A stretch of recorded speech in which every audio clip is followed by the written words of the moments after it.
اچھے لوگوں سے بھی غلطیاں ہو جاتی ہیں۔ اس کا مطلب یہ نہیں کہ وہ برے ہو گئے ہیں، بلکہ اس کا مطلب یہ ہے کہ وہ بھی انسان ہیں۔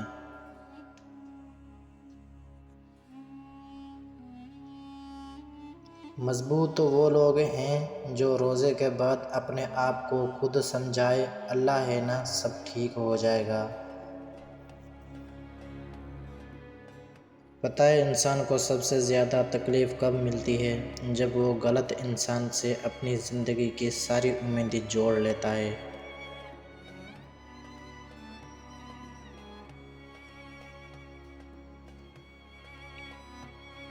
سچا، اچھا اور بہترین دوست وہ ہوتا ہے جو خود تو آپ کو جو مرضی کہے، مگر جب کوئی اور آپ کو کچھ کہے تو اس وقت وہ آپ کا سب سے بڑا حامی ہو۔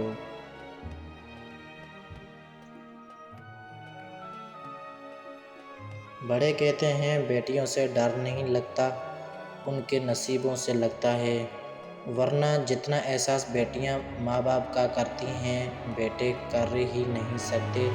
بچپن سے ہی اپنی خواہشات، اپنے خوابوں کو دفن کرنا سیکھ لیتی ہیں۔ کبھی ماں باپ کی فکر میں ہلکان ہو رہی ہوتی ہیں تو کبھی بھائیوں کی فکر میں گل رہی ہوتی ہیں۔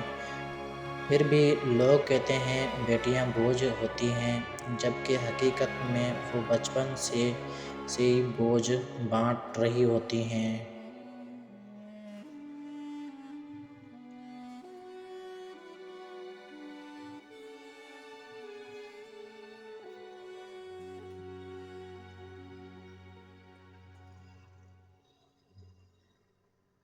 بیویاں جوانی میں مالکن، ادھیڑ عمر میں دوست اور بوڑھی عمر میں نرسوں کا کردار ادا کرتی ہیں۔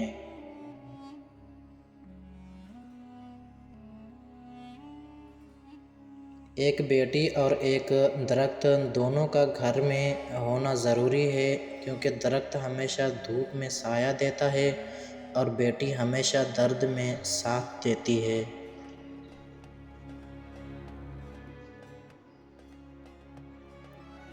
تکبر شہرت کا ہو، عزت کا ہو، دولت کا ہو، طاقت کا ہو، علم کا ہو، حسن کا ہو، حسب نفس کا ہو، حتیٰ کہ تقویٰ کا ہی کیوں نہ ہو، انسان کو رسوا کر کے ہی چھوڑتا ہے۔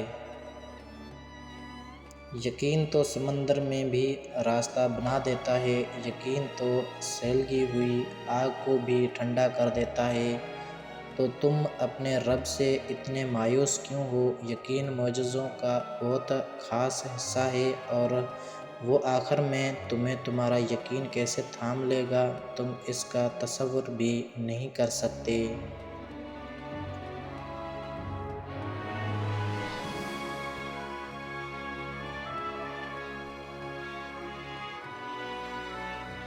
زندگی روز کچھ نہ کچھ سکھاتی ہے، لیکن بنیادی چیز یہ ہے کہ انسانوں سے توقعات کم سے کم رکھیں اور اوپر جو ذات ہے اسی پر توکل رکھیں۔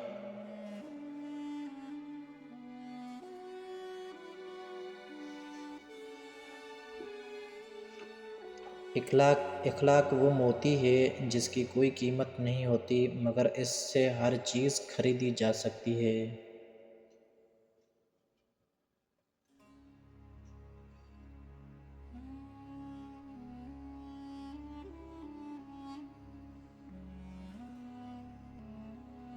کسی کی بیٹی کی زندگی خراب کرنا ایک قرض ہے جو ایک نہ ایک دن آپ کی بیٹی کو اپنی زندگی سے ادا کرنا پڑتا ہے۔